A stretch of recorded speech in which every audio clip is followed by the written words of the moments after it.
What if that $200 barrier cream you slathered on your face last night is essentially just sitting on the roof of a house with a completely crumbling foundation? That is such a vivid way to put it, but it's completely accurate. Right. Because we treat skincare as this straightforward transaction. Like you feel a bit tight, you apply a heavy occlusive, and you assume the problem is solved. Yeah, you just grease it up and hope for the best. Exactly. But when you step into the territory of severe chronic skin dryness, that transaction just, well, it breaks down. You can layer all the overnight masks you want, and your skin remains stubbornly parched. The topical approach fails because the underlying cellular environment is fundamentally depleted. And the clinical literature describes that exact state as a compromised extracellular matrix. Which is basically the scaffolding, right? Yeah, the scaffolding of the skin has collapsed, which means nothing applied to the surface can functionally alter the long-term hydration status of the tissue underneath.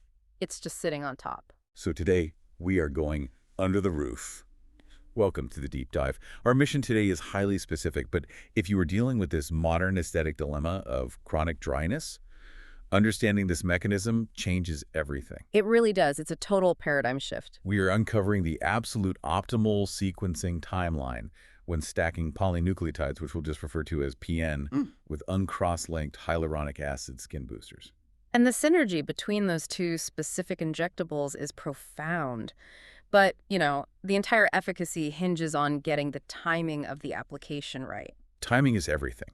So to figure out that timeline, we are pulling from a massive stack of sources today. We're looking at clinical literature on tissue regeneration, practitioner guides, aesthetic clinic protocols, and the actual product manuals for advanced hybrid formulations. Things like Mastelli's newest one. Yeah, a lot of heavy science in those. Okay, let's unpack this. Because we can't actually talk about the timeline of stacking these treatments until we look at the fundamentally different ways these two molecules operate in the dermis. I mean, one is essentially a physics approach, and the other is pure biology. Let's start with the physics side, right? Uncrosslinked hyaluronic acid skin boosters. And the key word there really is uncrosslinked. Because we have to separate this from the AKA dermal fillers that people use to build cheekbones or plump up lips. Exactly. In dermal fillers, the HA molecules are chemically bound tightly together to hold a rigid shape. They provide structural volume. But uncrosslinked HA in a skin booster, it's free-flowing. It's runny. Yeah, it doesn't build permanent volume at all. Its primary function is to act as a localized moisture magnet. Because hyaluronic acid is, well, it's a naturally occurring sugar molecule in our bodies that naturally binds water. Right.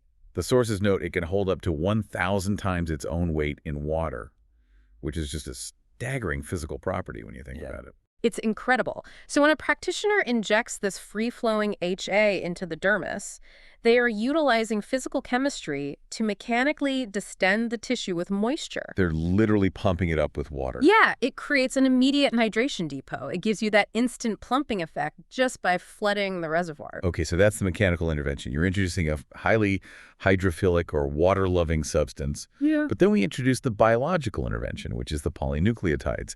And I have to say, the origin of PN is wild. What's fascinating here is where they actually get it. The most highly purified, clinically effective PN fragments are derived from fish gonads. Wait, fish gonads? Specifically, the sources highlight Oncorhynchus micus, which is the rainbow trout. It sounds wild at first, right? Injecting trout DNA into human skin. I mean, people might hear that and panic. Oh, absolutely. But the sources explain that trout DNA shares a remarkable structural similarity with human DNA. And the manufacturing process uses something called high purification technology, or HPT. What does that do? It essentially strips away all the proteins, the peptides, basically anything that could potentially trigger an immune or allergic response. You are just left with these pure, biocompatible DNA building blocks. Oh, wow. Okay. And unlike the HA, which works through that physical water binding we talked about, the PN operates through biological signaling. Right. When injected, these purified DNA fragments act as a biological catalyst.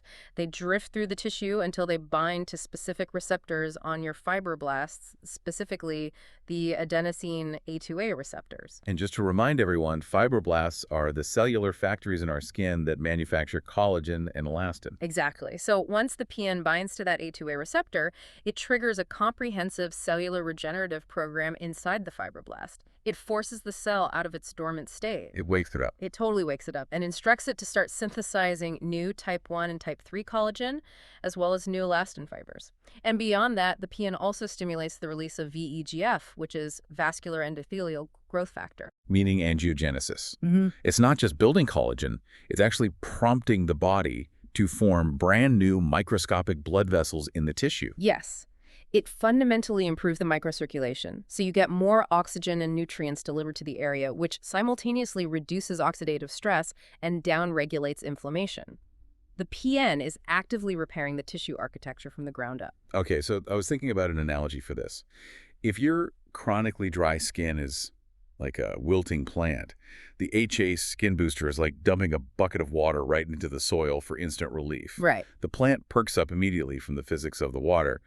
But the PN, the polynucleotides, that's like actively repairing the plant's root system so it can actually absorb and manage moisture better on its own over the long term. That plain root analogy perfectly illustrates the core biological problem of severe dryness. Because if the PN is repairing the roots and genuinely regenerating the tissue, you might reasonably wonder why you shouldn't just skip the temporary bucket of water, the HA, and solely use the PN to fix the foundation. Right. Like, why pay for a temporary hydration depot if the PN is going to rebuild the whole structure anyway? Just give me the roots. Well, because of a biological prerequisite that the clinical sources emphasize heavily. For fibroblasts to efficiently synthesize new collagen when stimulated by the PN, they absolutely require a highly hydrated extracellular matrix. Which, again, is the three-dimensional network of macromolecules, the physical fluid and scaffolding that your skin cells actually live inside. Right, and if you have severe chronic dryness, that matrix is completely depleted. It's collapsed. Like a dried-up sponge. Exactly. Fibroblasts are incredibly mechanosensitive. They rely on the physical tension and fluidity of their surrounding environment to function. If the extracellular matrix is dry and physically collapsed, the fibroblasts cannot migrate, they cannot receive chemical signals efficiently, and they just cannot manufacture collagen at an optimal rate. Wow. The PN could be bound to the A2A receptor, sending the signal to build, but without a fluid matrix to support the physical construction of new proteins, the cell's output is drastically throttled. So the HA isn't just a cosmetic band-aid. It's the biological prerequisite for the PN to even function. You inject the HA to flood that dermal layer, physically expanding the extracellular matrix. That creates the fluid swimming pool the fibroblasts need. The swimming pool, exactly. Then the PN enters that freshly hydrated space, perfectly primed to supercharge those cells. The HA provides the immediate structural support, creating the ideal physiological microenvironment for the PN to execute its regenerative programming. This clarifies a technical detail that might confuse some people, I think. The sources mention that PN has zero hydrophilicity. It does not attract its own water at all. None. Because it doesn't attract water, it is entirely reliant on the HA to build that fluid environment. But if we look at the lifespan of these two molecules in the tissue, they operate on completely different timelines, don't they? They really do. Uncrosslinked HA degrades relatively quickly, usually metabolizing within, say, 4 to 6 months. PN, meanwhile, is a slow burn. It takes 2 to 3 months for the collagen production to truly peak and show visible structural changes on the surface. So you're pointing out the potential for a biological gap there. The HA provides an immediate visible smoothing of creepy texture within maybe 24 to 48 hours, but then it begins a slow decline. And the PN takes months to peak. Right, so if you don't time it right, you have this awkward phase where the HA is fading, but the PN hasn't kicked in yet. So if HA is fast and fleeting, and PN is slow and structural, stacking them sounds like a biological relay race. The HA takes the first leg, holding the tissue up and keeping it hydrated. Then, right as that water weight is slowly metabolizing and leaving the tissue over the next few months, the body's freshly generated collagen strands and elastic tissue from the PN are seamlessly stepping in to replace it. The relay race concept is exactly how clinical protocols are designed. Stacking removes the compromise. The HA prevents you from suffering through a 3-month waiting period to see any relief from severe dryness, and the PN ensures the structural improvement doesn't vanish the moment the HA degrades. So how do practitioners actually sequence this relay race in a clinical setting? Looking through the protocols, there seem to be a few distinct timelines depending on how aggressive the patient needs to be. Yeah, there are a few ways to tackle this. The first is what the sources call the alternating protocol, or the step-by-step build. The alternating protocol is a highly systematic, staggered approach. In session 1, the practitioner injects only the HA skin booster. The biological goal here is purely preparatory. We are twisting the extracellular matrix to build that initial hydration reservoir. Then the patient waits 2 to 4 weeks. And I imagine that wait time is to allow the HA to fully integrate and distend the tissue, ensuring the matrix is stable. That stabilization period is key. So then in session 2, the practitioner injects the polynucleotides. By this point, the dermal environment is beautifully hydrated, the PN can immediately bind to the fibroblasts, and those cells have the food environment they need to maximize collagen output without any mechanical restriction. And the protocol dictates a third session, right? Another 2 to 4 weeks after the PN. The practitioner comes back in with a final HA booster. Yeah, that final HA session serves to replenish any moisture that has metabolized since session 1. It provides a continued support scaffold while the PN is ramping up to its peak biological activity, which, as we established, takes a full 2 to 3 months. That staggered approach makes perfect sense if a patient has the time to build the tissue systematically. But, a lot of patients don't have months to stage this out. Very true. Furthermore, facial anatomy isn't uniform. What about a patient whose specific anatomy can't handle global hydration all at once? That leads us into timeline 2, which is same-day layering, or the spatial approach. Practitioners are injecting both molecules in the exact same hour. The spatial approach addresses anatomical limitations, specifically in the periorbital area, the delicate tear trough region under the eyes. This area has naturally sluggish lymphatic drainage because uncrosslinked HA is highly hydrophilic and pulls in massive amounts of water. Injecting it directly into the tear trough often results in persistent, unwanted edema or puffiness. Nobody wants puffy under eyes for months. But the PN, as we noted, has zero hydrophilicity. It doesn't pull water, it just signals for tissue repair. Which makes PN the ideal molecule for that fragile under-eye tissue. So in the same-day layering protocol, the practitioner addresses this spatially. They will inject the PN deeply, often down to the periosteel level, specifically targeting the zones that require intense structural repair but carry a high risk of swelling like those tear troughs. Then, in that exact same session, they follow up with the HA skin booster, but they apply it to the broader facial canvas, the cheeks, the lower face, the forehead. They might use a superficial technique like nappage, deliberately avoiding overlapping with the deep PN zones. Right. The practitioner is anchoring the localized, deep regenerative signals of the PN within a globally hydrated facial base, entirely in a single 50 to 70-minute appointment. You get targeted structural repair without the puffiness and widespread hydration everywhere else. Here's where it gets really interesting. That spatial approach solves the anatomical problem, but there is a more advanced biochemical solution emerging in timeline 3. We don't have to rely on alternating weeks, and we don't have to map out distinct facial zones. The clinical literature is heavily focusing on hybrid formulations. We are looking at products like Micelli's newest one, which is a pre-mixed syringe. Hybrid formulations really represent the latest evolution in regenerative aesthetics. Newest one specifically binds 1 milligram per milliliter of highly purified PN with 1 milligram per milliliter of uncrosslinked HA into a single cohesive gel matrix. So you are delivering the biological regenerative signal and the physical hydration depot simultaneously, directly into the exact same tissue layer. Yeah. But the clinical protocol for a hybrid like newest one is very rigid. It mandates 3 to 4 sessions in total, spaced exactly 14 to 21 days apart. Why is that 2 to 3 week window so strictly defined? It comes down to the cellular half-life of the DNA fragments and the regulation of the fibroblast receptors. When the PN binds to the A2A receptor, it creates a surge in cellular activity, but biological signals naturally diminish over time. If you wait 30 or 40 days between sessions, the fibroblast has essentially gone back to sleep. You lose the cellular momentum and find yourself starting from scratch. So you have to hit the cell again while it's still actively upregulated to compound the collagen synthesis. Exactly. Hitting that 14 to 21-day window ensures that each subsequent treatment builds directly on the peak cellular activity of the last, stacking the regenerative output to a massive crescendo by the 4th session. But if you're using hybrid formulation and you need that HA to support the PN over a multi-session protocol, how do you stop the body from breaking down the HA too quickly? We know HA metabolizes rapidly, especially in severely dry, compromised skin. The longevity of the HA in these hybrids relies on a crucial additive. Formulations like newest one include mannitol. Mannitol. That's a sugar alcohol, right? It's often used as a diuretic in medicine. What is it doing in a dermal filler? In the context of a dermal microenvironment, mannitol acts as a potent free radical scavenger. When our skin faces oxidative stress, it generates highly reactive oxygen species free radicals. Right, from sun exposure, pollution, all that. Yeah. And these free radicals directly attack the hyaluronic acid polymer chains, cleaving them and accelerating their degradation. They also upregulate hyaluronidase, the enzyme that naturally breaks down HA. So by neutralizing those reactive oxygen species, the mannitol is essentially acting as a bodyguard for the hyaluronic acid. That's a great way to put it. It significantly slows the degradation profile of the HA. This extends the hydration window, ensuring the extracellular matrix remains fluid and mechanically supportive for a much longer period. It gives the PN the maximum uninterrupted time to supercharge those fibroblasts. Okay, so you've committed to the process.